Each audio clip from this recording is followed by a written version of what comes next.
I'm a big fan of Ayn Rand and her philosophy, Objectivism. But there are some things I disagree with, so I'm going to talk about those. What a lot of people would probably bring up is induction and possibly fallibilism, because they know I'm a critical rationalist. And there is some disagreement there, but I don't regard it all that major. Looking at what Ayn Rand actually wrote, she said that fallibilism is correct and that she was not an expert on induction, and she barely mentioned induction in her books. Some of her followers emphasized induction more, so there's a larger disagreement. Focusing on what Rand said herself, one of the biggest disagreements is about looking at people and understanding them and judging them, particularly from their appearance. Rand talked about people's faces and eyes and appearances and connected those physical traits to mental traits. She suggested that people with a certain face or look that could be trusted or untrustworthy, that you could judge them as honest and responsible or like a moocher. When Dagny crash lands in the Gulch and sees Galt for the first time, there's a long paragraph about his face, and it describes his face with terms like confident and serene. It's attributing mental characteristics, emotions, and ideas to a particular face. It also talks about physical features like angular, which is one of the ones Ayn Rand liked. But part of it is she describes the face in terms of the ideas that she thinks fit the face rather than the physical characteristics. A fair amount of the description isn't actually about physical characteristics, but supposedly Dagny is learning this at a glance just by seeing him. When Rourke and Dominique first see each other at a distance at the quarry, it means a lot to both of them. They both somehow instantaneously gain an understanding of the other person and recognize them as someone important or notable. And I don't think that you can glance at people and judge them or know them or understand them. That doesn't work. There's actually a comment in The Fountainhead where he says something like, it's a big myth that you can't judge people by their faces. Something like that. I'm going to look it up real quick. Okay, I found it. I'll read it. What's the matter with both of you, Ellsworth? Why such talk over nothing at all? People's faces and first impressions don't mean a thing. That's Kiki Holcomb talking, after Ellsworth had a chat with Dominique. Partly about Rourke and what faces Dominique finds attractive. She admitted that she finds Rourke's appearance attractive, and Ellsworth thought that she had slipped up and given important information. So Kiki thinks faces and first impressions don't mean anything. And Ellsworth says, "That, my dear Kiki," he answered, his voice soft and distant, as if he were giving an answer not to her but to a thought of his own, "is one of our greatest common fallacies. There's nothing as significant as a human face, nor as eloquent. We can never really know another person except by our first glance at him, because in that glance we know everything, even though we're not always wise enough to unravel the knowledge. Have you ever thought about the style of a soul, Kiki?" And I know that's a bad guy speaking, but I think that's basically Rand's view. Ellsworth is wise sometimes, like some of the things he says are right, and I think she basically agrees with this. Because it comes up throughout when Rourke and Dominique see each other. And it's in multiple books. I forget offhand when Kira met Leo, whether it was like that as well. I think they did rush into things, like they didn't just gradually get to know each other. They had some like quick meeting and it stood out to each other. So I think there's a real problem here.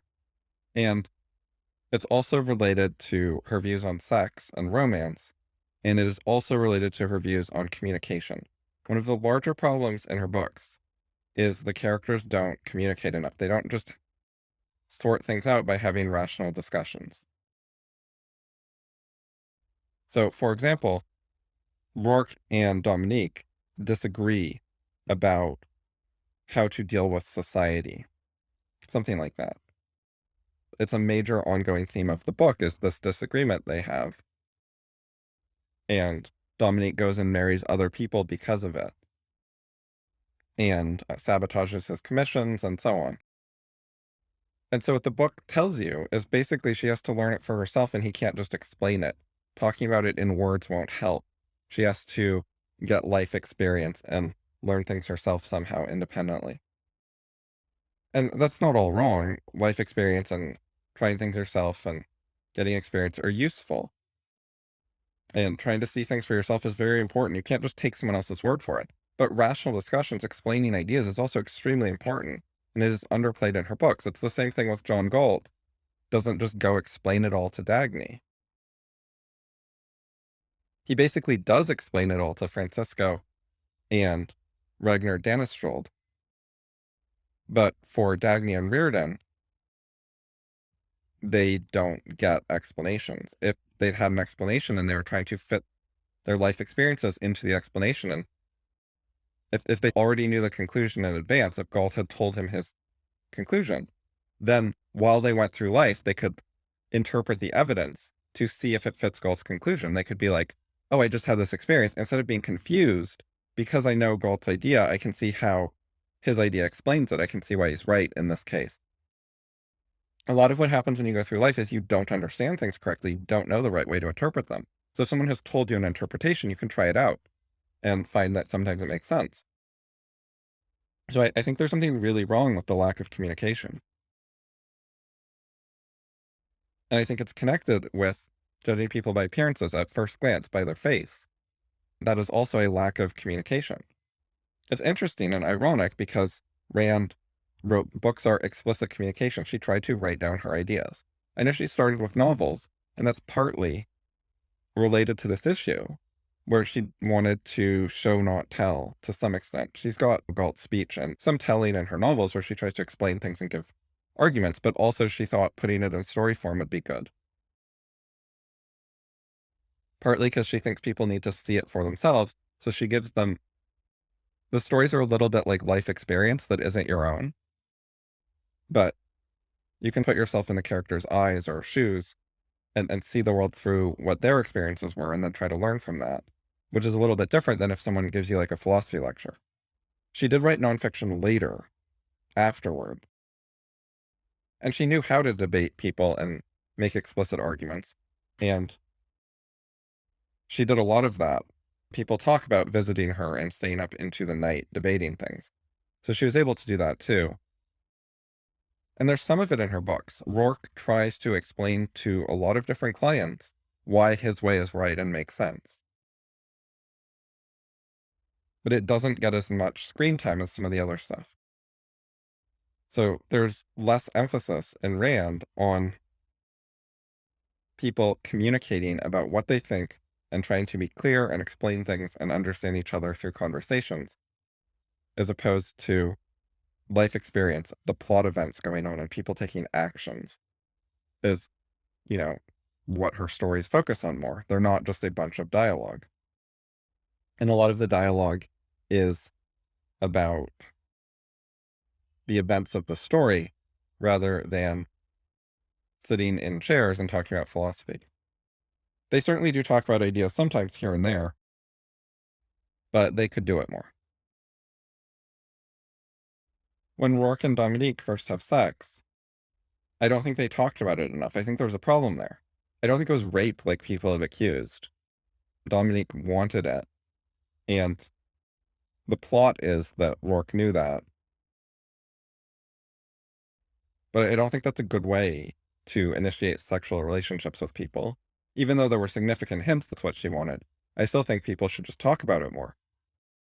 Say what they want more. And if people aren't willing to do that, aren't able to do that, then be more careful and more conventional and gradual and stuff. Don't do risky things without talking about it. Don't do unusual things if you aren't able to talk about them. John Galt is a bit of a stalker with Dagny. He observes her from afar for multiple years and falls in love with her without having a conversation with her. I think that's actually bad. It's not fully about appearance. He knows what work she does.